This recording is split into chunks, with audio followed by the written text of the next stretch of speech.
Anyiti itemi kuma ministry ya githomo na area ya maria maturigiceirie rucini rwa muthenya wa Jumaine macemanitie mutito-ini wa Arboretum Nairobi kwaririria uria makwambiriria tabarira ya hamwe ya kuhuthira ruhonge rwa githomo gukinyaniria mubango wa thirikari wa gukuria mĩtĩ bilioni 15 gugikinya mwaka wa 2032.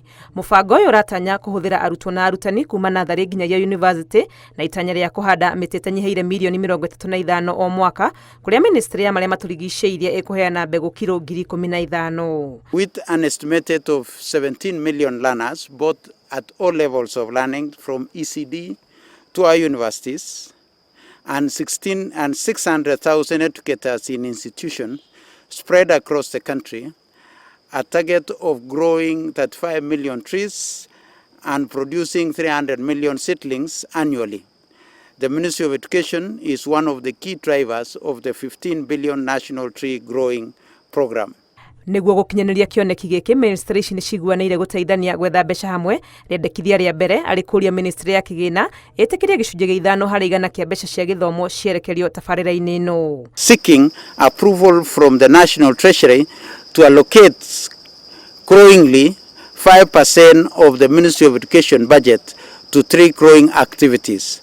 Minister Mashogu augite kuri na mathukuru mamwe na ma university marina nathari cia gukuria miungurwa ya kuhanda akiuga ni megutigirira university ciothe ni ciekagwo. We will be able to start tree nurseries at each and every level, at each and every state department of our ministry, starting with higher education where we have 74 of our public and private universities.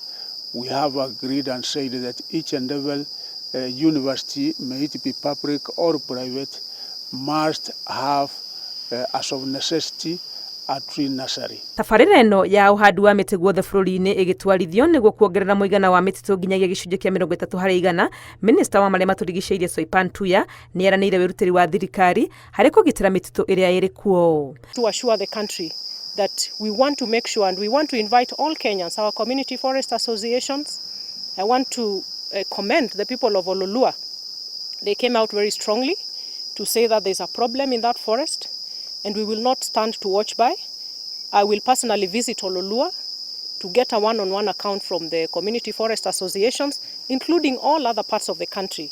Ukinyanĩria-inĩ wa mũbango ũyũ wa kũhanda mĩtĩ kũhĩtũkĩra mathukuru no kũiguanĩirwo atĩ kambĩini ya gwĩkĩrĩra gũthomithia bata wa kũhanda mĩtĩ na ũrĩa yagĩrĩire kũhandwo nĩ ĩgwĩkĩrĩrwo. Ngĩribotera Inooro TV, rĩtwa rĩakwa nĩ Wangui wa Mwangi.